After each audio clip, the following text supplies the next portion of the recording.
நாங்கள் 4 பேர் நிற்கிற இடம் வந்து வன்னேரி குளத்துக்கு வந்திருக்கோம் வந்து பொழுதுபோக்குறதுக்காக. இந்த வேலை இல்லை, அதை வந்து இந்த நண்பன் கமராசன் இருக்கான், கேமரா எடுத்து என்ன ஷூட் பண்ணிட்டு இருக்கிறது இந்த நண்பன் தான்.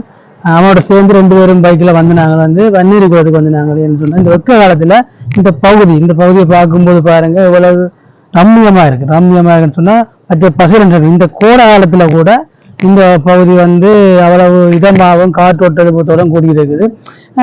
இங்கே பாருங்க இந்த பறவைகள் கூட்டங்கள், மீனவர்கள் அப்படின்னு சொல்லி இயற்கையோடு கூடின ஒரு பகுதி தான் இந்த பகுதி. மற்றது இந்த பகுதியில் வந்து இந்த இடத்திற்கு வந்தால் இந்த இடத்தை விட்டு போகிறதுக்கு மனம் பெற அந்த அளவுக்கு இதமான இடம் வந்து மழை காலம் நீங்கி கொண்டிருக்குது. அதால் வந்து இங்கால வந்து திருத்த வேலைகள் நடந்து கொண்டிருக்குது.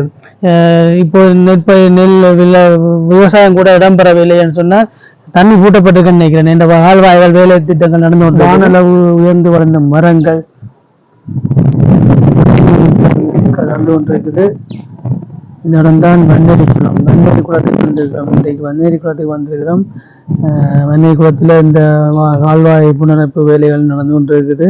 வன்னேரி குளத்தை பற்றி கொஞ்சம் பார்ப்போம். இங்கே வந்து ரிலாக்ஸ், அதாவது வந்துட்டு ஓய்வெடுப்பதற்காக தான் வந்திருக்கிறோம். ஒரு எல்லா காலமும் ஓடி ஓடி வேலை செய்து ஓய்வு தேவைப்படும். அதாவது வந்து நான் கொஞ்சம் இயற்கை தேடி போகிற வழியாக வந்து சிட்டிக்கு இல்லாமல் கொஞ்சம் வன்னி பக்கம் வந்து இந்த வன்னேரி குளம் சைடில் இன்றைக்கு பொழுதை கழிக்கலாம் வந்திருக்கிறேன். அந்த பெரிய மரங்கள், எல்லா மரமும் எந்த பெருசாக இருக்கு பாருங்க, ஓகே, பிரம்மாண்டமாக இருக்குது. மழை காலம் இல்லாதபடியால் விவசாய நடவடிக்கைகள் இடம்பெற இல்லை, கொஞ்சம் காஞ்சிருக்குது. இப்போ குளத்து பக்கம் தண்ணி இருந்தாலும் மற்ற சைடு காஞ்சிருக்குதுன்னு சொன்னால் மழை காலம் இல்லை. அதில் வந்து கால்வாய்கள் வேலை திட்டங்கள் நடந்து கொண்டிருக்கிறதால வந்து தண்ணி பூட்டப்பட்டிருக்குன்னு நினைக்கிறேன். அதனால் வந்து வறண்டு போய் இருக்குது. மற்றபடி நல்ல காத்தோட்டமான விசாலமான இயற்கையான பிரதேசம் இந்த வன்னேரி. இந்த பகுதி தான் வந்து விவசாயங்களுக்காக நீரை திறந்து விடுற பகுதி, மதகன்னு சொல்லுவாங்க, இல்லாட்டி கண்ணுவாங்க. இந்த பகுதி ஊடாகத்தான் தண்ணி போகும். இந்த பகுதிக்கு அங்கால இப்போ காஞ்சி போயிருக்கேன்னு சொன்னால் கட்டுமான பணிகளுக்காக அந்த இடத்த தண்ணியை தடை பண்ணி வச்சுருக்காங்க. அங்கே வந்து தண்ணியை கூட்டியதால வாய்க்காலில் தண்ணி இல்லை. கால்வாய் திருத்த வேலைகள் நடைபெற்று கொண்டிருக்குது. ஆரம்பத்தில் நாங்கள் வரும்போது இந்த பிள்ளையார் ஆலயம் இருந்தது, மிகவும் அழகாக இருந்தது. அந்த ஆலயம் கூட இப்போ வேலை திருத்த வேலை நடந்து கொண்டிருக்கு. ஃபுல்லாக உடைத்து கட்டுமான பணிகள் நடந்து கொண்டிருக்குது. மற்றது வந்து இந்த பகுதியில் வந்து நன்னீர் மீன்பிடி தொழில் நடக்குது. நன்னீர் மீன்பிடின்னு சொன்னால் சின்ன சின்ன ஓடங்கள் கொண்டு நன்னீர் மீன்பிடி தொழில் நடந்து கொண்டு இருக்குது. கிராமத்தில் உள்ள மீனவர்கள், அதாவது நன்னீர் மீனவர்கள் வந்து நன்னீர் மீன்பிடியில் ஈடுபடுறார்கள்.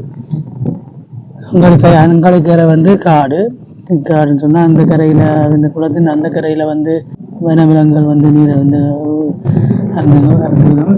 இங்கால வந்து மக்கள் குடியிருப்பு பெரிய அளவில் இடம்பெறாட்டிலும் தமது உணவு தேவையை பூர்த்தி செய்கிற அளவுக்கு இதில் வந்து செய்யணும். அதுவும் எந்த நேரமும் இல்லை, காலையில் செய்யணும்னு நினைக்கிறேன்.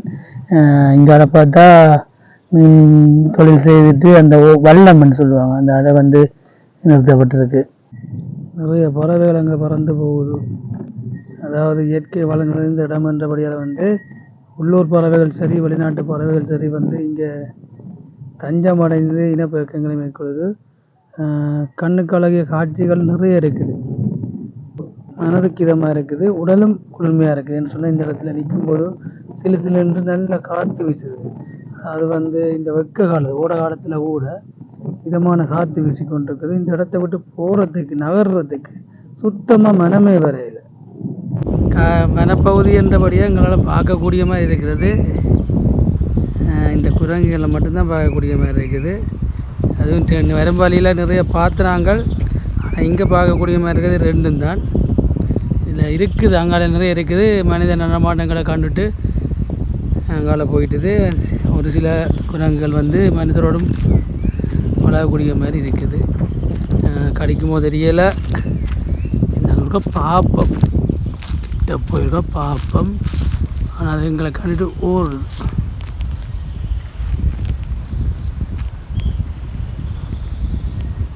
எல்லாம் மேலுக்கு இன்னும் ஒன்று இருக்கு.